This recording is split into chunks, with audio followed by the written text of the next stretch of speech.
Hello everyone, welcome back to my YouTube channel Biology World. Today is class 11 for STET PGT Biology practice series. So the first question is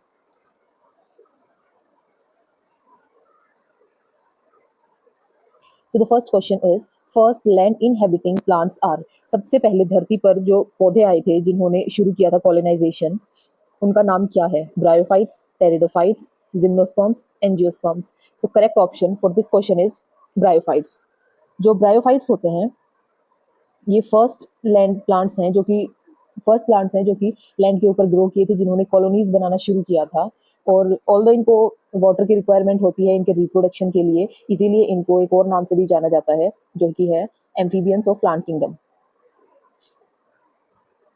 next question is which of the following is called horsetail. Horsetail किसको जाना जाता है horsetail के नाम से?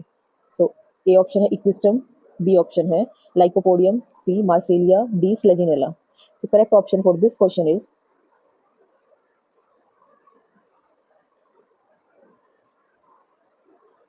Equisetum.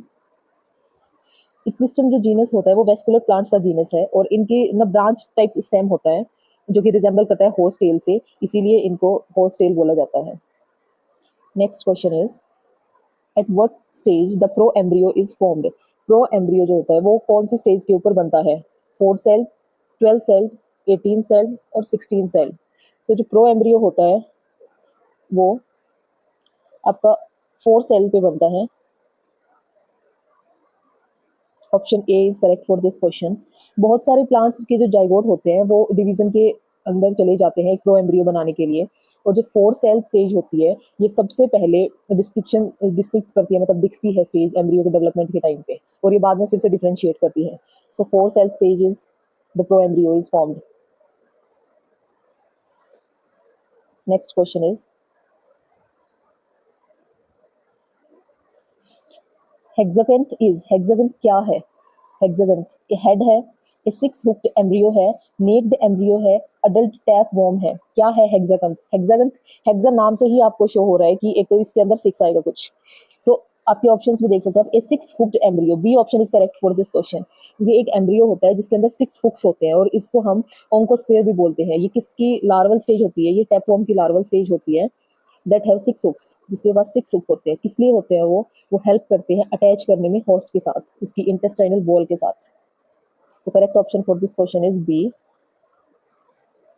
Next question is at what stage the pro embryo is formed? So ये question repeat हो गए दो questions ये। Next question is what is typhosol of earthworm? earthworm का typhosol क्या होता है? A defense mechanism, a part of the circulatory system, an excretory organ, a fault of the intestine. So the correct option for this question is a fault of intestine.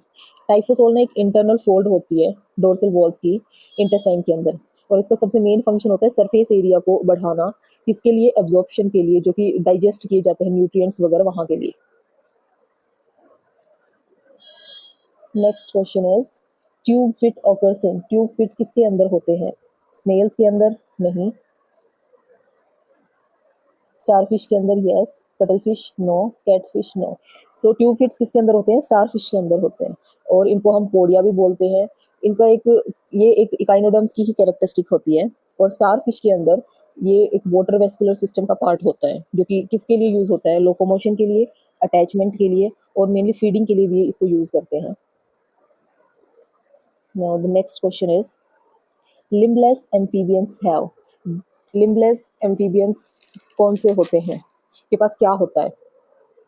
Dry skin, no copulatory organs, no eyelids, only hind limbs. Okay, so जो limbless organs और amphibians हैं उनके पास eyelids नहीं होते और होती भी है तो बहुत ही ज़्यादा छोटी और वेस्टिजियल आईज होती हैं। ओके, और वो एक स्किन से कवर हो जाती है उनकी या फिर बोन ऐसा कुछ होता है उसके अंदर, प्रॉपर आई नहीं होती है। So correct option for this question is C. Next question is scaly tail is found in horse, rabbits, moles and dogs. So ये क्वेश्चन का आंसर तो आप सभी को आई होप पता ही होगा क्योंकि हॉर्स, रैबिट और डॉग्स के अंदर फरी होती है, जिसके अंदर फर प्रेजेंट होते हैं, फरी टेल होती है। So moles is the correct option for this question. Next question is Na positive के पॉजिटिव एक्सचेंज पंप इन्वॉल्व्स, क्या इन्वॉल्व करते हैं इस एक्सचेंज को? Diffusion, deplasmolysis, osmosis, active transport. So this process involves active transportation, क्योंकि ये against concentration gradient होता है ये प्रोसेस, और इसके अंदर एटीपी का इन्वॉल्वमेंट होता है। सो this process is called active transport. Next question is fibroblast can move over, fibroblast can move over liquid surface, solid surface, both A and B, none of above. So fibroblast किसके ऊपर move करते हैं? Solid surface के ऊपर। Correct option for this question is B. जो fibroblast जो होते हैं वो सेल के ऊपर डिपेंड करते हैं, उनको सॉलिड सबस्ट्रेट चाहिए होता है अटैच होने के लिए, ठीक है। वो एक अट्रैक्शन एक्सर्ट करते हैं अपने मूवमेंट के लिए, तो सॉलिड सरफेस की उनको नीड होती है।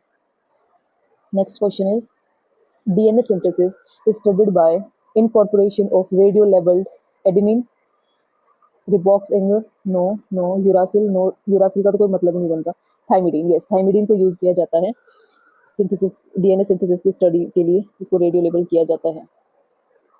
Next question is cytoskeleton structures occurs in, cytoskeletal structures किसके अंदर होते हैं? Eukaryotic cell, fungi, green algae cells, A B C. So correct option for this question is A B C all. Eukaryotes में भी होते हैं, फंगी के अंदर भी होते हैं, जो माइक्रोफिलामेंट्स होते हैं और माइक्रोट्यूब्यूल लाइक स्ट्रक्चर होते हैं उनके अंदर, और एल्गी के अंदर भी वही माइक्रोट्यूब्यूल लाइक स्ट्रक्चर्स। सो ये तीनों में ही प्रेजेंट होता है। Next question is duplication of mitochondrial DNA occurs during, mitochondrial DNA का पूछा है इसमें, ध्यान से कभी आप डीएनए का देख कर इसको सही कर दें। डीएनए किसमें होता है? डीएनए होता है एस फेज के अंदर। G1 फेज में क्या चलता है? प्रोटीन की सिंथेसिस। सो माइटोकॉन्ड्रियल डीएनए कहाँ होगा? G2 फेज के अंदर। C option is correct for this question. Next question is Nobel prize for the discovery of the DNA molecule was awarded in the year, कौन से ईयर में Nobel prize दिया गया था? सो फर्स्ट जो double helix DNA का structure था वो डिस्कवर कब किया गया था? 1953 में। So normal, this is very normal thing कि 1953 में तो उनको अवार्ड नहीं मिला होगा, तो ये ऑप्शन तो गलत हो जाता आपका। अभी किस किसने डिस्कवर किया था? James Watson, Francis Crick and Wilkins ने। Correct option for this question is A, 1962 में। Yes. Next question is the anhydro bonds of proteins are called, okay, very simple question again. Proteins के अंदर कौन से bonds होते हैं? Glycosidic bond, no. Ester bond, no. Diester bond, no. Proteins के अंदर होते हैं पेप्टाइड्स बॉन्ड, पेप्टाइड्स बॉन्ड। अमीन, आप सभी को पता है कि प्रोटीन जो होता है वो अमीनो एसिड से मिलकर बना होता है और उनको जोड़ने वाले बॉन्ड्स होते हैं peptide bonds. Which is a component of chlorophyll, chlorophyll का जब स्ट्रक्चर बनता है तो उसके अंदर एक पोरफायरिन रिंग बनती है, ओके, एक रिंग बनती है, और उस रिंग के अंदर कौन सा स्ट्रक्चर बैठा होता है? Magnesium. Magnesium is the centre part of the structure उस पोरफायरिन रिंग का। तो correct option for this question is ए।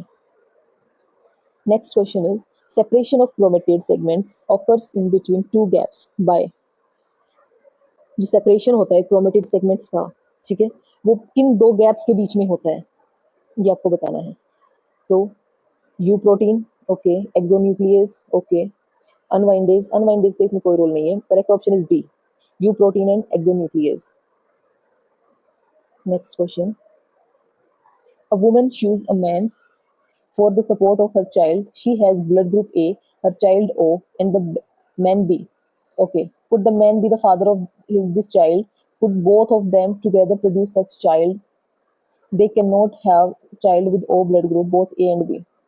इसका डी ऑप्शन सही है आपका। कैसे, मैं बताती हूँ आपको।